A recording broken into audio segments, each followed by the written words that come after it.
With us this morning is former Ilocos Sur Governor and longtime political kingmaker, Luis Chavit Singson. Good morning, Manong Chavit. Good morning, Karen. Good morning sa lahat po nakikinig sa programa niyo. Manong Chavit, sa tagal nyo na po sa politika, bakit ngayon lang kayo nag-decide magsalita tungkol sa corruption and anomalies? Dahil sobra na eh. Nababalitaan ko na yan noon, pero sobra na. So that's the reason why I'm here, para sabihin, para maintindihan ng taong bayan itong graft and corruption. Now, susundan ko lang siya. Ang sabi niya, nakakaya kayo na ginawa niyo sa flood control. Totoo na may Alzheimer siya, nakalimutan niya, kasama siya. Bakit po siya kasama? Eh, ang daming flood control sa Ilocos Norte. Ay yung mga Discayas, kung walang koneksyon sa Malacanang, paano sila nakakuha ng $500 billion worth of project in 3 years? Na term ni BBM. half a trillion. 545 billion na nakuha sa 10 company ni Diskaya. 4 sa construction company ni Diskaya, nasa Ilocos Norte, contractor nila. Meron siyang 38 projects sa Diskaya. Yung bagong mayor na pinili nila, 33 projects of Mayor Alcid. Kanila yon. So ito pong sinasabi ninyo na $500 billion, Trillion. so over mga 500 billion pesos. Andito linagay nyo pala yung total. 545 billion total projects of the Discayas nationwide in the last 3 years under the Marcos administration. Yes. So bakit ang paratang ninyo ay may koneksyon ang mga Discayas sa Pangulong Marcos? Sila contractor all over. Paano makakakuha isang... Kami nasa construction ng tatay ko, contractor pa nung araw. Hindi kami nakakakuha ng ganito. Panahon ni GMA, magkaibigan kami. Wala akong nakuha, isa lang, foreign funded. We did not took advantage of it. Ito, with 3 years, nakakuha ng 500 Billion. 45 billion. Paano niya makukuha yan kung wala siyang connection sa Malacanang? Walang approval Malacanang, hindi ka makakakuha ng ganito. Kagaya ko, contract, hindi ako makakakuha ng ganito. Bakit sa Malacanang po ba talaga ang approval? Hindi ba ang kausap dito pag nagbibid ka ay DPWH at para malagay naman ang pondo, it's Congress and Senate? Pero sila nag-allocate dito, project nila eh. Kung ano na-allocate sa mga probinsya mo, alam mo yun. Alam nila. So yung mga ghost project, dyan nanggagaling dahil kung sobra ang kinukuhang porsyento para makabayad sila sa kinunan nila, siyempre magbabayad sila para makakuha ng maraming project. If pasusubcontract naman. Kung yung nakasubcontract, gusto yung kumita agad, pasubcontract ulit, magiging substandard na yung project. Or, yun ang umpisa ng mga ghost project. So, dapat umpisaan dito yung mga ghost project. Pero kung sinasabi niyo pong involved ang presidente or alam niya na ganito karaming projects ang napupunta sa mga favored contractors niya, for example, ang allegation niyo dito is meron silang connection sa Discayas. Bakit po i-expose ng presidente ito? It's either may Alzheimer siya o umaarte lang, biniblame ngayon sa iba. Dahil alam niya, puputok na ito eh. Pero kung ganun po, hindi ba ang tatamaan sila rin? At mga kamag-anak niya, you have Speaker Martin Romualdez and even his son, Congressman Sandro, is Kaya in nga, Congress. Pinalalabas niya siya hero. Ang tinamaan lahat ng mga kasama niya, pati siya. Paano nangyari ang allegation niya, nangyayari pa nung araw yan? Ay, pagpalagay mo, totoo yan.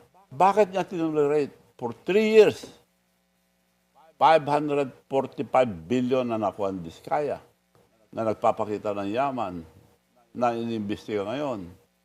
Paano, anong koneksyon nila doon? Pag wala kang koneksyon sa Malacanang, hindi ka makakuha. Ako, contractor, hindi ako makakuha eh. At ngayon po si Mayor Alcid, binanggit mo rin na 33 projects ang nakuha sa Ilocos Norte. 33 projects, yung bagong mayor ng Labag City, na pinili nila, sila namili. Sino pong sila? Marcos and Sandro. BBM and Sandro.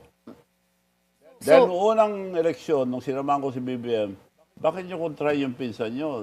Kalabanin, kasama rin natin yan para mabuo tong Ilocos Norte. Hindi na kasi maturuan sabi niya. Sino po ang nagsabi nun? Sa BBM. Kaya yung pinalitan nilang mayor ay yung pinsan nila. Ang pinalit nila itong si Mayor Brian Alcid.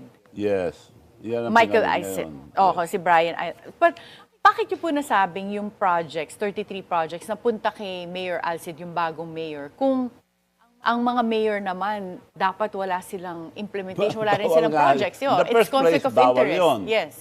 Now, kung wala siyang koneksyon kay Sandro, wala siyang project. But ano po yung proof nyo to say na 33 projects ay pag-aari ni Mayor Alcid? Etong kumpanya niya Megapolitan Builders and Construction Supply. Ito po yung pinapakita nyo dito na accumulated contract cost na 1.89 billion pesos. Yes. At ang dinagay nyo dito, owned by Luwag City Mayor Brian Alcid. Yes, siya ang may-ari ng construction company. Ito, kinuha ko lang sa pinablis nila. Kaya... Doon sa sumumo sa Pangulo website. Oo. Diyan ko lang inad lahat to. So, ewan ko kung may Alzheimer sila o hindi nila alam ginagawa nila.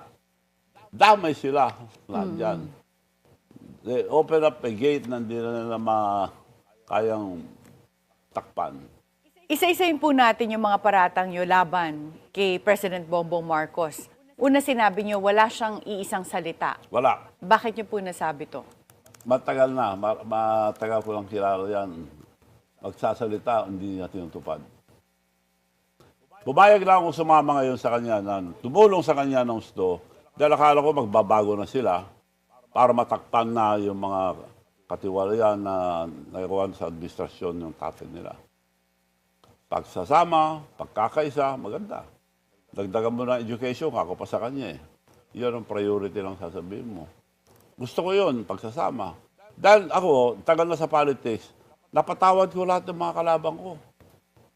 Magkakaibigan na kami lahat, including parang Erap.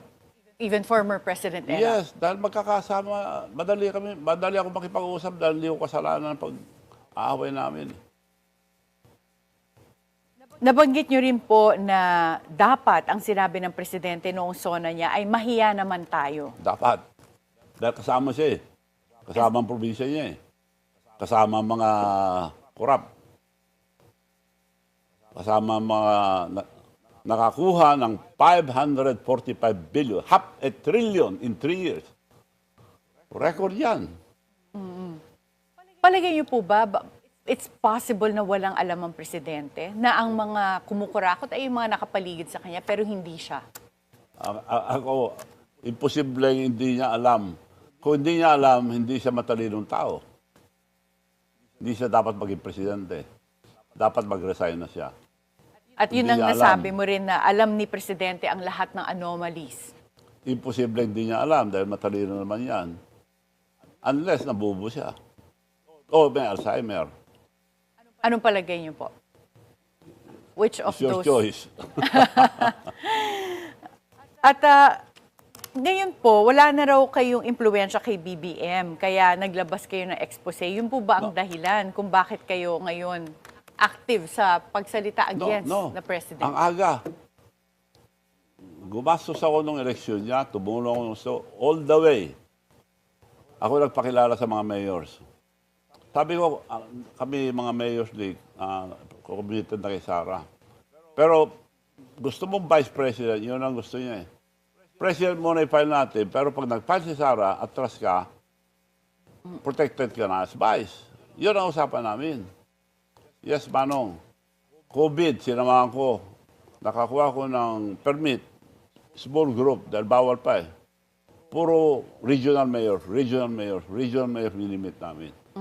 Manong, sabi niya sa akin, ang swerte ko, ikaw presidente ng Mayor's League. Nung araw, wala akong isang mayor, sabi niya. Pasalamat.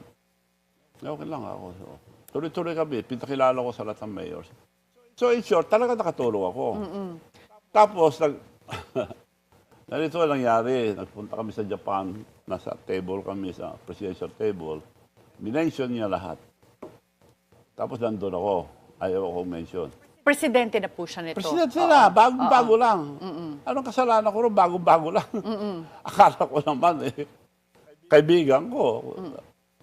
Si Sandro, Dad, anong sabi si Sir? Anong sabi si Sir? Gumanon niya Hiniya ako doon. Yung mga overseas workers sa Japan, bastos yung presidente niya, sabi nila. Hindi ako nagtampo. So ano po ang nag-trigger ng last straw kung bakit ngayon nagtampo na talaga kayo? Number one, yung hamon na siya ng hamon sa China. China is our friend. China is our neighbor. China is helping us a lot. America is our friend. You should stay neutral. Pagpunta sa US, binalik agad ang mga bases without consulting the Filipinos, without consulting Senate. Nung pinalis natin yung mga bases, it was approved by the Senate. So, ibig sabihin yan, dadamay tayo sa gera dahil may conflict ang China and Taiwan. Because China promised to get Taiwan at all costs within 5 years. Ngayon na yun. American, wag, laban tayo. So that is something that you're against. Magkakagera, sinong bububugin? Tayo. Tayo bububugin. At nainis ako tuwing naghahamon siya na, oh, help us. Ang China, ganito, ganito. Yung rason niya ng island na yan, clear claim ng marami. Meron din legal claim ang China, Vietnam, marami. Dapat kausapin lang diplomatic, joint venture na lang tayo. Pero nanalo po tayo sa arbitral award. Oo. So, palagay niyo Anong po ba mapapala hindi... natin doon kung gagawin tayo? Pero panay aggression naman ng China sa West Philippine Sea. Anong aggression? Mabait nga sila, water cannon ginagamit. Okay na yung water cannon instead na bala. So, Mabait na nga China May karapatan sila May karapatan tayo, may karapatan din sila, may karapatan din ang Vietnam. Marami nag-reclaim. Kaya lang, kumukuha siya ng support ng ibang countries. Why? Bakit niya po provoke ang China? May laban ba tayo sa China? So for you, it's a practical approach na wag maging aggressive Neutral or to be lang. neutral. Issue Pero wala is- naman tong personal issue for you na because you have businesses in China, walang personal interest. Wala. Anong mangyayari sa Pilipinas? Bubugbugin tayo. Damay tayo. Collateral. So yun ang posisyon niyo po dito. Being a president, he should be neutral. Kaibigan natin Amerika, kaibigan ng China. Neutral. So Ba't yan siya ang pumayag isang na reason maglagay ng po. bases dito? Oo, may iba pa bang rason kung bakit nag-decide na kayo to speak out against the president apart from yung stance niya sa China? Meron din. Ano pa po yung dahilan? Minsan, di ko na sila makontak. Sumunod ako. Hindi na ako maka-appointment. Can you imagine? Ano ako sa private secretary. Oo. Executive secretary. Oo. Appointment. Oo. Sabihin namin agad. Wala. Hindi ako pinapansin.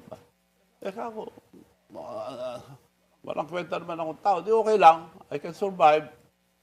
So, ganun lang. Minsan nakita kami nung nagbakasyon sila doon. Sa Ilocos po. Sa Ilocos Norte. So, sila mag-asawa. Ikukwento ko na itong totoo. Ang dami kong dala, dahil ang dami nagpapatulong na mayors. If you recall, we went all over the country. Siyempre, marami nagpapatulong sa akin, being the president of the Mayors League. Pero, okay lang yon. Unang pag-usapan natin, Metro Walk. Kanila yan nung araw, binenta ni Campos. Tapos tumakbo sila, kinuha ang PCGG without any papers. May nag-alok sa akin na tignan nyo dahil mayroon nag-reclaim yan, tinatabo yun ng PCGG. Pinatignan ko sa NBI, kompleto ho, dahil original yung mga sale. 3 original na deed of sale, signed by all the directors of campus. And acknowledgement receipt, iba ang presyo. Tatlong original. So, pina-investiga ko sa archive, lahat. Authentic lahat. So, binili ko. So, ako nag-develop yung MetroWalk, sinabi ko na sa PCG, hindi na ako magbabayad. Meron akong papel dito. So, yun na nag-umpisa. So, before that, nag-file sila, Silverio, talo. Nag-file Ortigas, talo up Supreme Court. Nag-file si Madam Imelda, talo. Nag-file ka rin ako sa kanya, talo ka sa Supreme Court. Sino po to? Kay... BBM. Ako lang ang nag-file na nanalo because I have the original paper. So, hindi ako kaya tumagal dahil to file at that time, you have to pay 350 million filing fee. Kasi based siya sa amount in dispute. Yeah. So, invest ulit ako. Hirahamon ko PCG, ay mag-file. But there was a time, pinasok ako ng PCG ng panahon ni President Noynoy. Hindi ako pumayag. Meron akong papel dito ako. Hindi, meron kami papel. O, tignan natin. Original yung akin. Kayo, reconstitute. Kinuha nila. Reconstitute nga. Dinala kami sa LRA. Secretary De Lima was there. NBI. LRA, si Bautista. PCGG. LRA, yung kaklase ni Presidente Noynoy. So, etong papel ko, sa MetroWalk, kung may diferensya, alis ako rito kako. Madali yan, ma'am, sabi ni yung head ng LRA. Pinakuha yung kopya niya sa baba, gumawa ng copy ban. Inisa-isa. Wala. Inisa-isang ganon. Wala. Magandang papel, ma'am, sabi niya. So, Manong Chavit, para lang maintindihan namin, are you saying na isa sa mga rason kung bakit talaga nagkaroon na ng last straw yung nagkahidwaan kayo ni Presidente Bongbong Marcos ay dahil sa property niyo sa MetroWalk? Hindi naman yon. Pangatlo na yon. Ang pangatlo itong mga graft and corruption na babalitaan ko na. So ito yun na yung huling nagtulong na sa akin, talaga. talagang grabe na ang graft and corruption. Pero babalik lang sandali po. So sa MetroWalk, it's still under dispute. No, it was decided already. Let me continue. So, nung nagpakitaan kami, magandang titulo ni Manong Chavez, sabi yung LRA. So, ginawa niya Andy Bautista, pinabid lahat. So, wala nagbid. Dahil may claim ako eh. So, that gave me a venue to file without paying filing fee. Nanalo ako twice sa Court of Appeals. Nagmakyat sila sa Supreme Court, nanalo ko sa Supreme Court. Yung 16 hectares, dalawang titulo yun. 16 hectares. 2.4 yung isa. Oo. So, Now, ngayon po, meron pa bang efforts ang government na habulin yung property? Hindi, ganito nga nangyari. Nakita-kita na kami, PetroWalk. Sabi niya, Manong, bili ang tatay ko yan. Sabi po nito ni President Bongbong Marcos sa inyo. Meron kaming papel dyan. Yung papel pinagsasabi mo. Nag-file si Silverio, nag-file si Ortigas, nag-file ang nanay mo, nag-file ka rin, talo kayo lahat sa Supreme Court eh. Ang kalaban ko dito, gobyerno, hindi kayo. Or the next government, ako. So yun. So kailan lang po nangyari itong conversation na to? Ito, gano'n nangyari. Presidente na po Let me continue. siya. Oo. So, ngayon, anong gusto nyo? Ito na mga papel. Kayo kung anong gusto nyo kako. Let's put a closure, Manong, sabi nila mag-asawa. Kailan? Next week, Wednesday. Dalawang Wednesday na buhadaan, puro videotape. Padala mo yung abogado mo para mag-usap. O, nag-usap sila. Napatunayan nila na wala silang claim. Tapos na ang claim nila, talo sila sa PC sa gobyerno. Ang kalaban ko rito, sa 2.4 lang gobyerno. Kung matalo ko sa gobyerno, kung manalo ko sa akin. Yun lang maliit. Pero 16 was decided already by the Supreme Court. Yes. So, as going back, nasabi mo, yung conversation na ito nangyari nung huling pumunta sila sa nagbakasyon din sila that time sa Ilocos Yes. Norte at nag-usap-usap kayo. So, presidente na po Presidente si na. Bongbong Marcos. Hindi ko na nga makontak eh. Na-check ko lang doon. Oo. So, ngayon po ba, ito resolve na yan, yung issue sa Metro Walk? Or palagay nyo Sabi it's something nila, they let's put a are... closure. Oo. Ay, nangantay ako. Kaya antay ako ng antay ako. Parang anti-Marcos na ako eh. Antay na ako ng antay. So, nag-aantay pa rin ako, anti-Marcos. Yun, lumabas na itong mga katiwalian. Eh, nasa construction ako eh. Alam ko itong mga nangyayari. So palagay niyo po ba itong issue sa Metro Walk ay isa sa rason kung bakit hindi kayo kinakausap ng Pangulo? Hindi. Wala pa yan noon. Inisnab na ako eh. Okay, pero ngayon po yung Metro Walk, kayo pa rin ang may-ari. Yes. Up to the Are you, Supreme do you Court. feel threatened na makukuhain Ano? sa inyo ng gobyerno? Wala siyang pakialam dyan. Wala na silang habol dahil talo sa Supreme Court eh. They lost already in the Supreme Court the right.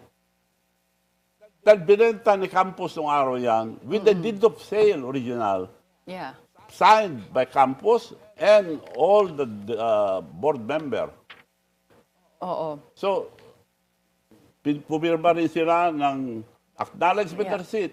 Iba ang tinanggap nilang pera. Oo. So wala na pong habol sa Wala inyong silang palagay. habol Okay. legally. So, pabalik po tayo dito ngayon sa pinaparatang nyo na merong mga projects sa Ilocos Norte that the President should have been aware about or you think involved sila kaya nakakuha ng napakaraming projects ang mga Diskaya at yung sitting mayor na si Mayor Alcid na sabi mo ang naglagay dyan ay yung mga Marcoses.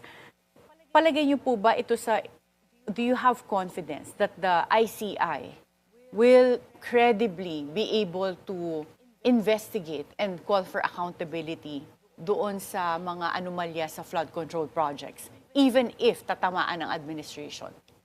In the Philippines, we have good laws, but the implementation is terrible. Mag-file ka ng kaso ngayon, abutin siyam-siyam. Meron naman nakulong na mayaman, ang nakukulong lang yung mga mahirap. Dahil file mo yung mayaman, puspon lang ng puspon, puspon ng Pero puspon. Manong Chavez, yan ang hinahanap ng mga tao ngayon. Sabi nila, ayaw na nila ng mga maliliit lang na tao ang mananagot dito sa nangyari sa Dapat. massive corruption. So palagay mo ba merong makukulong na mga politiko, na mga senators or Pag idaan natin congressmen? sa proseso, mahirap. O, paano po? Pero ito, we have Mayor Benji Magalong as the advisor of the ICI. At sinabi mo, mabuting tao sina Mayor Magalong at former Secretary Babe Sison. Yes. Do you have Wala silang confidence power na kaya nila? They are honest people, but no power. Paano sila mag-imbestiga? So palagay mo kulang na executive Kulang. order lang. Pakitang tao lang yan. Gagamitin lang sila pampapugi, pampagawapo sa ano nila, na kunyari, wala silang alam. Pero wala mangyayari dyan. The only way, kako nga, ang gobyerno natin, sobra ng bulok. Parang kotse yan na hindi naandar. Pa-overhaul mo, papalitan mo na ang pyesa, hindi pa rin naandar. You have to change government. Ang suggestion ko, it should be a meeting. Tanggalin si BBM, tapos mag-meeting ang military, police, and all the justices, Supreme Court justices, and all the religious organization to form a new government. So parang revolutionary government Revolutionary yung naisip government. mo. As a Kagaya businessman, ginawa hindi ni nyo ba President naisip na Cory magulo noon. yun? Oh. Kaya history will repeat itself. Kailangan revolutionary government, kagaya tinake over ni Cory, it was the old Marcos. So, kung hindi, walang mangyayari. Wala ba kayong confidence sa Senate hearing under Senator Ping Lacson as the Blue Ribbon Committee Chairman? I believe them, pero walang mangyayari. Paano makukulong yung mga... Imposible, aabutin ng siyam-siyam. Pero Matapos kahit ba magpalit tayo ng gobyerno, palagay nyo, kaya pa rin pigilin yung sistema ng corruption? Because kung hindi natin babaguhin yung constitution, kahit palitan mo yung leader, Hindi dapat ganun pa rin yung pinapalitan ng maging system. konstitusyon. I-amend lang ang konstitusyon. So the old system will be there. The way we budget Kulang tayo projects. sa ipin ng batas. Bakit mo nasabing mabuting tao si Speaker Bogie D, pero same dog, different color? Gagamitin lang siya. At the end, gagamitin lang siya, papalitan din. So you have no confidence that Speaker Boji can I know he's restore good. the He's confidence in Congress good. and Mahirapan because he has to follow. Kailangan sumunod siya sa administrasyon. Kundi, tanggal siya kagad. kung papalitan lang si Speaker Boji D eventually, sinong palagay mo ang ipapalit sa kanya? Wala akong makita sa Congress. The only way to me, kung gusto natin solusyon agad, change the government. Let's seek the advice of the Supreme Court, the military, the police, generals, mga officials, and yung mga businessman na mga matino. Marami naman matino ang mga negosyante. But won't that disenfranchise the Filipino people from exercising their right to vote and choose who will lead the country? Well, hindi naman eh. Temporary lang yun eh. Then we'll have a special election. Kung sinong gustong tao yun. But to solve all this problem, it should be dissolved right away. Well, Yun ang nangyayari sa ibang bansa eh. Dissolve nila kagad. parang sana naman, yun nga yung sabi nila, sana hindi tayo maging Nepal, at least when it came to Oh, the kaya big nga. rally last Ang suggestion September ko yung nga, kahapon. para hindi magulo, kagaya kahapon, ang gulo-gulo na, sama-sama, may kanya-kanyang agenda eh. Yung mga liberal, kami lang, ayaw nila ng iba. Dapat sama-sama para sa ating bansa. Yung may iba, nung hapon, mga iba ng tao, mga nabayaran na, mga or nabayaran or hindi nila alam ang nangyayari. Oh, Sama sino lang naman sila sinasabi para, yung nabayaran? nagpakain ako. Lahat ng liberal ng rally nila, 2 truck nang naubos nga eh. Okay lang ako dahil nagpapakain naman ako pag may sunog, may bagyo. I have 6 portable kitchen and 6 portable hospital. Just to help the people. Ngayon, may naiwan isang truck, pinarada ko na sa gate ng Corinthian, sa labas. Lahat ng pupunta sa rally, lahat ng umuwi, kumakain doon. Meron grupo na nakamaskara, pinapalo yung one, warap. Sino, bakit kayo ganyan? Ganun lang. Bumalik. Nagtanggal ng maskara. Pasensya na ho kayo, binayaran lang po kami. May nagsabi talaga Sila na binayaran mismo. sila. Natanong The niyo same ba sino person. nagbayad sa kanila? Tinanong yung nagsaserve, sino nagbayad sa inyo? Si Martin Romualdez and the First Lady. Ako, hindi ako naniniwala. Siguro may nag-utos sa kanila na nagmamalasakit sa kanila. Baka yun ang nagpadala ng mga manggulo doon. So yung sinasabi niyo nabayaran, hindi yung mga nangrarally, yung mga nanggugulo. Na manggugulo. Oo. Palagay niyo po ba yung mga nanggulo Dahil din sa from Mendiola? the very beginning, yung pupuntang ko sana, ginugulunan nila. At may nagsasara, ginugulunan nila. Kaya bumalik na ako eh. Napagkamala nga ako na loyalist. Nakapula ako eh. Bakit naman kayo nagpula kung Hindi ko alam eh. rally against corruption? Sa bagay, pula, wala namang color kahapon. Pero, Nag-ano sila ng puti. oo, puti dapat. O bakit naman kasi kayo nag-red? Hindi ko naman alam yan eh.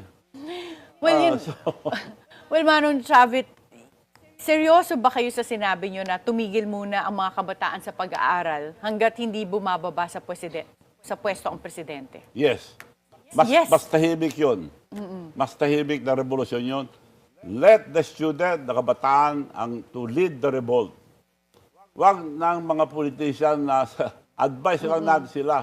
Ang mga politician kasi, sumasama sa rally, may kanya-kanyang agenda eh. Oh. Pero kayo ba't kawawa naman yung mga meron bata? Duterte, meron tanggal si Marcos na Duterte. Gusto nila silang presidente. Iba-iba eh. So you believe in the choice of the youth na kung sila ang mag-lead nito, we will Ang sinabi come ko out lang yan, better? itong problema natin ito, kailangan na mag-solve dyan yung mga kabataan dahil this is their future. It's not for us. This will be the future of our children. Kaya dapat lang mag-lead sila. Suggestion ko nga, para hindi sila mapahamak, sa mga eskwelahan sila mag-demonstrate, tumayo sila ang karapatan nila. Then minsan lahat na sa isang rally, we will support all of them. Hanggat di bababa si Presidente, walang papasok, bakasyon muna sila. Pero yung mga elementary, yung mga maliit na bata, tuloy ang pag-aaral nila. Now, kung tumagal yan, kasalanan ni Presidente. Kung may konsensya siya, keep up na siya, bigyan na sa bagong gobyerno. Dahil hindi na kayang i-repair yan. Sa dami ng korupsyon. Within 3 years, hindi ko makakalain na ganito mangyayari nung tinulungan ko siya. Well, Tanggalin mo na kahapon lahat ng po- mga personal. Pero itong nangyayari sa ating bansa, dapat palit ng gobyerno. Wala na mangyayari yan, for arte-arte na lang yan. Investigasyon, ano mangyayari? Magpapile, walang tatagal yan. Tapos atras na yung mga testigo. Ganon, wala mangyayari sa ating bansa. Should be radical change. Let the children, because this is the future of our children's children, let them help, we'll just help them. Let them lead the peaceful revolution.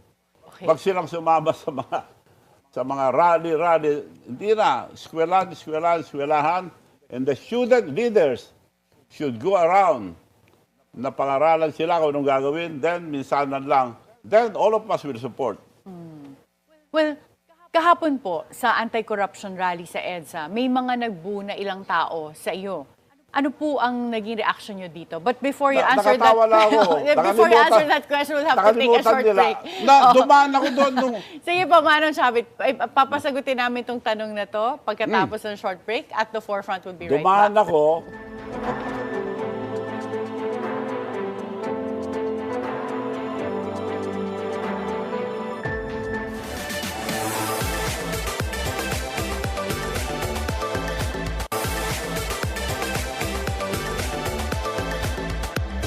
Welcome back at the forefront. Manong Chavit, kahapon sa anti-corruption rally sa EDSA, may mga nagbupo sa inyo. Ano yung naging reaction nyo? Yes. Bahay namin sa Corinthian eh. So magkabila ang rally. Yung nag-imbita sa akin sa dulo. Dumaan ako sa kanila, ang dami pa nagpa-picture. Nung hapon na, iba ng tao nag-take over. Yun ang nagbuo. Akala loyalist ako, nakapula ako. Or, hindi nila alam ginagawa. Or, mga trolls ni Marcos. Or, manggugulo. So, ang suspecha ko, baka mga hindi nila alam. Nakalimutan nila, we are on the same side. We are on the same side. We are anti-Marcos. Pero kayo po ang isa sa mga naging instrumental sa pagpanalo ni Yes. President Bongbong Marcos. Like you said, kayo yung head, ang presidente ng Mayor's League at Yes. kinausap niyo lahat ng mayors to Yes. support the president. Hindi ba naisip niyo rin na kayo ngayon isa sa mga sinisisi kung bakit Oo, nandito tama. tayo with the president? Yes. Kaya nga, nagsisi rin ako eh. Hindi ko akalain na ganito mangyayari. Hindi ko akalain na magbabago si Marcos. I was warned by their first cousin. Gagamitin ka lang, Manong. Sabi niya. True enough, ginamit lang ako. Hindi na ako kilala. So, okay lang yun dahil sanay naman tayo dyan. Ang pinakasama na ginawa niya yung paghahamon sa China. At yung mga korupsyon. Yung dalawang yun, nagtulak sa akin na antay ako ng antay hanggang anti-Marcos na ako. Kakaantay. Well, what makes your crusade now against corruption credible when you yourself was once linked to STL, wetting, and gambling? Those are all not true, naliwanagan na lahat yan. Okay, let's go on record. Panahon ng GMA, dapat makuha ko lahat ng wetting, may kinuha ba ako? Wala. Wala akong ginawa. So never po kayo nag-wetting? Wala kayong wetting na... Binibintangan ako ng wetting sa amin, kakasama ko yung mga nandoon. I supported them because they are my province. Otherwise, hindi ko masuportahan, ibibigay sa mga tao yung mga mayors. Kaya doon naman kami nag-away ni President Estrada noon. Mapapaya ako kung ibigay mo na maski kanino yung larong yan, wag lang sa kalabang ko. Doon na kami nag-away. So yung mga banat nilang yan, naliwanagan na lahat. Nung naglabang kami, ang daming, kagaya ngayon, mga trolls, mga paninira, lahat ng klase tatapon sa iyo just to destroy your credibility. But go on record, kung corrupt kami, paano kami naging progress sa Ilocosur? We are now the fifth richest. From the poorest, we are now the fifth richest in the entire country. From the most notorious, we are now the most peaceful.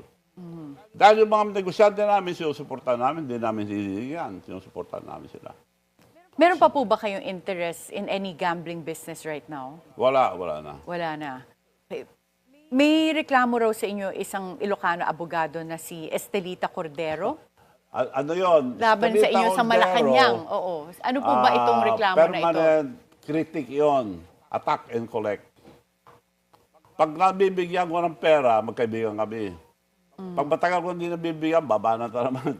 Bakit niyo po siya kailangan bigyan ng pera? Para tumahimik. Ano po ba to? Journalist? Or He ano ba cannot- siya? Abogado. Tumakbo, awa ng Diyos, kulerat. So, nag-form siya ng team niya sa barangay niya. Natalo nga sa barangay niya eh. Ang ano niya ngayon, Warriors of Tarpacan. Warrior. Nangaaway lang. So, meron paratang sa inyo na may kinalaman daw kayo sa black sand mining sa Narvacan. I will give 5 million now kung meron black sand mining doon. Wala. So wala, yung mga Yun paratang ang wala. mga sinungaling na panira nila sa akin. Yun ang sinasabi ko sa iyo na panira lang sa amin. Right now, I'll give 5 million kung makapagsabi sila sa ng black sand mining. So yung mga dinereklamo po sa inyo nitong si Estelita Cordero. Sira ulo. Yung mga ganun klase na... And I have proof. Humingi ng pera, pinapadala ko sa mga tao. Ilan nang nagpadala ng pera. May mga utang pa ron. Siya nagsusursur sa mga tao. Mag-file kayo sa gobyerno, ako abogado nyo. Tapos sisilin niya yung mga tao. Okay, so Nangaaway yun, Oo. matagal na yun. So, kinalimutan ko na ako minsan. Sige ba, bigyan nyo na nga. Tatayibig. well, nag-lobby po kayo para sa isang pamangkin ninyo na maging bahagi ng PCSO board. Totoo po ba ito? Totoo yan. Oo. Dahil yung kapatid ko, chairman ng PCSO, hiningi ko lang direktor. Sabi ni President, ang dami naman yan, libo yan. Dali lang yan, okay. Sabi ni Secretary Lagdameo, ako nang bahala, mano. Direktor ng PCSO, ako nang bahala. Sigurado yan. Tuwing palo ko, sigurado yan. Tuwing palo ko, sigurado yan. Hanggang nawala na. Pag napupuno yung PCSO, umiiyak yung pamangkin ko dahil akala ko ba ako ang sinabi? Pinangako eh, naniwala naman ako. Wala. Pinuno yung direktor, hindi nakuha. Okay lang, wala kami magawa, yun ang gusto eh. Pero hindi naman sasawa ang loob ko na kukontra.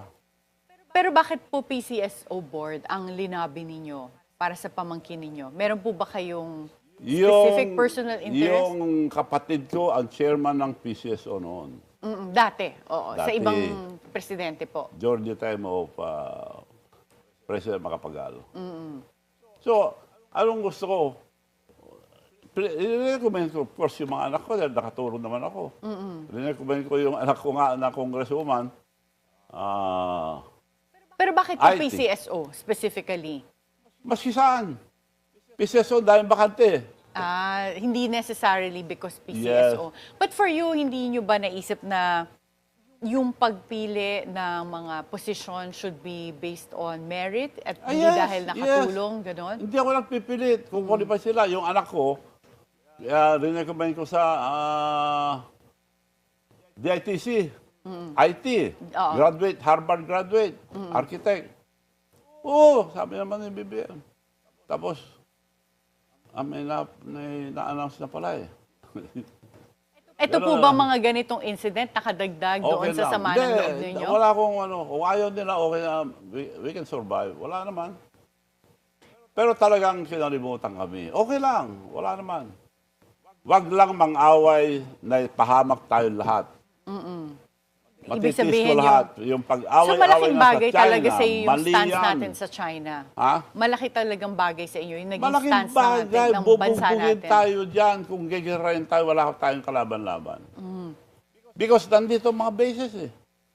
Hindi tayo dapat pumayag. Dapat nag-neutral siya as a leader. Yun ang isang sumama ng loob ko. Yung pinaghahamon, sumama ng loob, naghahamon. Nagsusumbong, tulungan niyo kami dito, inaapi kami rito. Well, yung Nasabi niyo po dati na nalugi kayo ng 380 million pesos sa Yes. Narvacan market deal. Yes. Kung palugi po, bakit niyo pa rin tinuloy? Hindi, ganito yun. Nung pumasok ako dyan, walang development sa bayan na yan. Magpunta ka sa lahat ng bayan sa Ilocos, bago mga munisipyo nila, bagong palengke nila. Only Narvacan, wala. So nagpunta ako rin para tumulong. Wala silang mapaglagyan yung market nila. I have 10 hectares sa along the highway. Kung itatayo ko dito sa old, in the future, magta-traffic. So the best is the highway. 10 hectares. Walang pera munisipyo. Binibili sa akin noon ng SM, 10 hectares maganda. At that time, 8,000 ang presyo. Now, 15,000. 5,000, that's 500 billion. Walang pera munisipyo. Binigay ko lang ng 1.2. Lugi ako ng 380. Baliktad eh. Yung mga iba, bibili sila, bebenta sa gobyerno mahal. Ako, binenta ko mas mura. 380 billion kagad ang lugi ko. Ganon ako tumulong. Dahil I don't care yung pera because nung bata pa ako, kumita na ako ng billions because I was the biggest trader of tobacco. Kontento na ako. I'm not greedy. Well, as of the 2025 elections po, 23 na kamag-anak ninyo ang tumakbo at ngayon ay nasa Yes. pwesto. So, Pinagbabawal ko ang dynasty because I was the co-author of dynasty. I went once to Congress. Ako ang co-author. On record again, go to on record. Tumakbo yung kapatid ko, congressman, ng gobernador ko. Wag. Pinagbawalan ko, ayaw kong dynasty. Nagpilit, tumakbo. So, wag nyo iboto ako. So, mga tao nagpunta. Sir, talaga ba namin hindi namin iboboto yung anak nyo? Huwag niyong iboto. Wala na akong kredibilidad kung manalo ang kapatid ko. Rinuloko ko ng tao ako. Hindi nila binoto. Talo. oo, natalo. Oo. Natalo. Pero ngayon po, 23 ang nanalo. So pagka ba Yes, ganun. tinuloy yung Let me advocacy nyo, finish. tatamaan nyo yung Let mga me kamag-anak finish. nyo. Yes. Mayor, tumakbo rin yung kapatid ko. Hindi ko pinayag. Tumakbo. Talo. Hindi ako pupapayag. Pero lahat ng linagay kong tao, kumontra lahat. So the past two election, pinayagan ko na sila. Nanalo naman lahat, wala pang kalaban. Now, we are now the fifth richest. Eh doon, magtatayo ka kasi. So seeing that, na hindi naman pala para sa inyo, parang nakikita nyo na nagkaroon ng improvement sa Ilocos Sur kahit na sabihin na natin dynasty dahil kamag-anak nyo itong mga to. Does that change your position when it comes to political dynasties? Political dynasty is no longer relevant. Dahil nung araw, mababayaran ng tao, natatakot. Ngayon, maski may pera ka, bigyan mo, talo ka. Kung ayaw sa yung tao. So kami, for the second election, walang kalaban eh. So that means kontento yung mga tao sa progress sa Ilocos Sur. Pagpunta ka ngayon doon, mayroon ka rin Coliseum, the most modern in the entire country. Yung harap ng mga upa, nagre-retract mag-isa. So we have all this infrastructure, kurang lang kami sa... Eh, meron pong final sa Supreme Court ang isang bayan na i-compel yung Congress to pass the law that's required for anti-dynasties. Would you support that bill? Yes. Given yung experience niyo sa Ilocos Sur? Yes. You would Pero still ang support it? nangyayari ngayon, kung gusto mga tao, gusto nila. Well, kung susundan mo yung anti-dynasty, isa lang tatakbo, I'm sure magkakagulo. Dahil wala ng coordination eh, magkakalaban lahat ng mga kasama mo. Paano mo maayos ang probinsya mo kung kalaban mo lahat nandun? Kaya marami rin ganyan eh, makakamag-anak to protect their interest na ma-develop ang kanilang bayan. Kayo po, meron pa rin kayong construction business, yung Yes, satrap pero construction. nag-divest ako dan. Oo. Totoong divestment, hindi po Yes. mga kamag-anak ninyo. Sino Hindi. pong pumalit dito? Yung mga engineers namin, yung mga engineers. Wala na kayong personal or beneficial interest in satrap? Wala. Dahil nga, like for example, my radio station, binigay ko, nag-divest ako dahil conflict of interest. I'll show you one example later. Yung radio station ko, kung ano kita nyo dyan, kayo na bahala mag-promote sa sarili nyo, kayo na bahala ng sweldo. Lahat ang kita sa inyo. So, pero talagang binigay nyo na. So, Yes. even satrap construction, No, wala na. that is a trap. Kako, kung may matira man, pag wala na ako, kagaya ngayon, pwede akong bumalik. Para naman sa mga anak ko. Babalikan ko. But, sinunod ko yung batas, I divest, then divest. Like yung mga na-appoint ni Marcos, nag-divest din sila lahat. Hindi naman pwede yun eh. Pare-pareho lang kami. So, totoong divestment po. But how would you distinguish yung Satrap Construction from yung construction company na pinakita mo kanina that you allege is owned by Vizcaya, naka-record. Oo, tsaka si Ilocos Mayor Brian Alcid. Naka-record. Naka-record sa SEC, sa Oo, official documents naka-record. na Matagal na itong, kontraktor yun. Megapolitan Builders Megapolitan. Construction and Construction Supply. Dati This lang- is still owned by Lawag City Mayor Brian Alcid. Dati ng kontraktor to. Dati ng kontraktor. So kung ngayon po ay pag siya pa rin talaga mapatunayan natin na siya talaga ang mayor pa rin, would you file any case for conflict of Hindi ako interest? nakikialam sa mga lokalo. Hindi na. Hindi ako gaya nun, naghahanap ng gulo. Pero would you report this sa ICI? Kung sa Well, sinabi ko na. Committee? Bahala na sila. Kung batino itong gobyerno ito, they should. Well, since nag-divest na rin po kayo sa Satrap Construction, bakit confident kayong sabihin na kayo sa Satrap Construction walang anomalya sa mga ginagawang projects? Mag-imbestiga sila. It's very easy to check. Kung may anomalya, pakukulong ako. That's Ganun how po kayo confident I ka-confident? am. Wala rin kayong mga substandard? Walang substandard. What about SOP? Kasi sabi nila ang kalakaran talaga sa gobyerno, kailangan mo magbigay ng SOP or else wala kang mapapanalunan na project. Totoo yun. Kaya kami nagbabayad ng SOP. Nagbabayad din kayo. Ayo, talaga. Hindi naman namin pundo lahat yan eh. Oo. So, ang binibigyan po ba dito, DPWH at mga... Sino nagpapasalitate yan? May naglalakad-lakad yan eh. sa Congress Pero or yung, totoo po ba yan na yung Congress and Vizcaya, Senate? ang sobra-sobra. $500 billion in 3 years time ni President Marcos nakuha ang project. Huwag Sa- nilang sabihin na hindi nila alam yan. Na hindi po alam nino. Ditong Vizcaya, Hindi alam ng hindi nila alam, hindi nila kilala. sino po ng Mga Marcoses. Imposible din nila kilala itong mga ito. Bakit nila binigyan? Ang binibigyan lang ng mga ganyan, yung mga kaibigan. pagka po ba SOP, napupunta to dun sa project proponents sa Congress and Senate as what Senator Ping Lacson revealed in his privileged speech, or meron pong nakakarating all the way up to Malacanang? Hindi ikaw nagsabi niyan, hindi ako. Parang abogado kayo sumagot. Okay.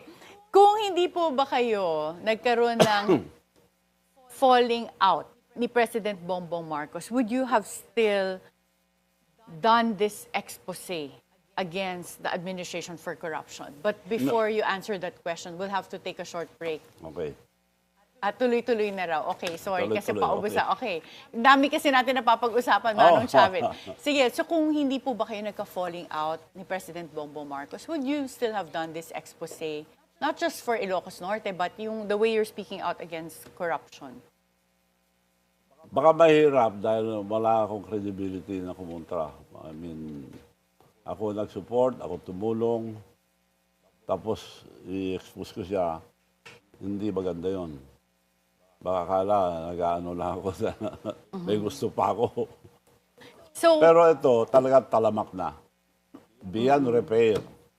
And ang worry ko, yung future, yung mga kabataan, this is to let everybody know, ang utang ng Pilipinas, 17 trillion. Ano mangyayari sa mga kabataan ngayon? Hindi natin pahintuin ngayon yan. Tuloy-tuloy ito. Hindi na mapigil. ano po masasabi niyo dun sa mga critics na sinasabi, kunwari, na nagsasour graping lang kayo or meron lang kayong axe to grind? Wow! Yun ang panira nila. Yun ang mga attack dog. Yung social, yung troll. Troll yan. Karamihan yan, walang tao. may tao man, yung dati na. Sino nagsabi niyan? Karamihan, troll. Kaya yung nagpunta dito, nasungkit ng mga Singson family, 2 billion in 10 years. Ang liit yun. 10 years. Eh si Disigaya, 3 years, kalahating trilyon.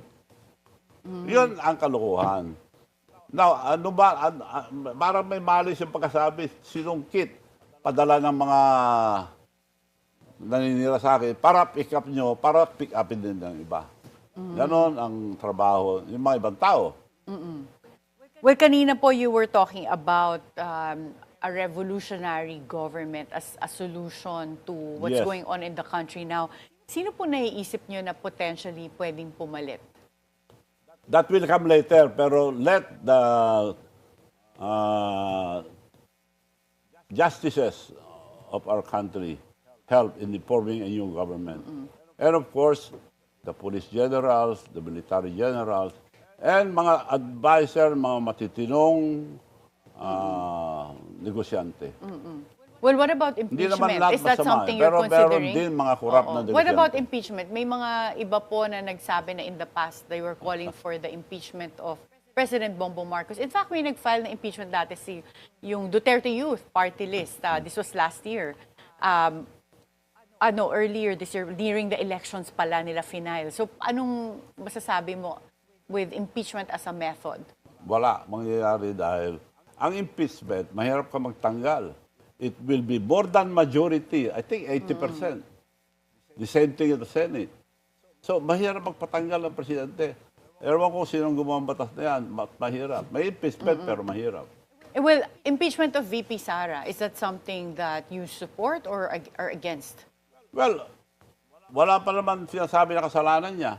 Pagka nag-guilty siya, then the time na bintangan natin. Ang tao kasi madalang magbintang eh. Yeah. Pero Pero hindi pa kung ikaw niya lumalabas ang kaso, Pero sa binibintangan dami na. ng issues na hinaharap ng bansa natin, personally, are you for or against impeachment? Gusto niyo bang matuloy yung impeachment trial? Wala mangyayari yan. Although I'm for impeachment, pero wala You are mangyayari. in favor of the impeachment of Vice Yan, President yan Sara? ang batas natin eh. Proseso yan eh. Like sa Amerika, nag-file sila ng kay Trump. Panalo si Trump. Dahil majority sila. Now, kung matalo naman sa mga numero si Vice President Sara, ganoon din. Kung majority sila, ganoon ang proseso eh. Okay, so pagka po ba nagkaroon ng investigation ang ICI, are you willing to testify kung mapatawag ka? ICI? Opo. Yung dito sa investigation on flood control. Ah, yes. Tutulong ako. Pero walang mangyayari dyan. The Wala best ganun. is change government. Any final words for Manong Dahil Chavez? pag pinatagal mo pa ito, wala nang kinabukasan ng mga kabataan. Better stop studying first until bumaba itong gobyerno ito, then saka sila papasok. That's the only way to pressure the president na peacefully. Kung salita lang, sasagutin lang yan na ang dami na tigasagot, ang daming pera, ang daming yan. Mahirap. So my suggestion ulit ko, it should be led by the kabataan at peaceful revolution against this corruption to pressure the president to step down. Mga universities, colleges, UP, doon lang sila. Yung mga magagaling na leaders, they should go around the campuses and then schedule one day rally, then we will all support. Para walang masugatan. Hindi kagaya sa Nepal, hindi kagaya sa mga past na nangyari. And I think this will be the first time na mga kabataan magpatanggal ang presidente.